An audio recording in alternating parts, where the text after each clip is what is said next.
Hey everyone, in this video, I will show you how to connect Robinhood to Claude AI.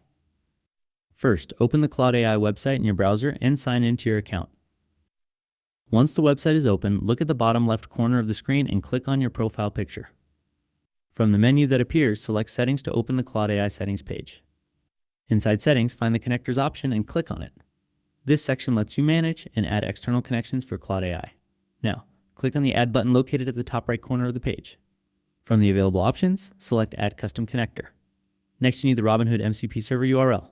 Go to the Robinhood documentation and copy the MCP server URL. Return to the Claude AI connector setup page and paste the URL into the required field. After adding the URL, enter a name for your connector. You can choose any name that makes it easy to identify, such as Robinhood. Once the details are complete, click on the Add button to save the custom connector. After the connector is added, click on the Connect button. Claude AI will then ask you to log into your Robinhood account. Enter your Robinhood login details and complete the authorization process to allow the connection. Thanks for watching.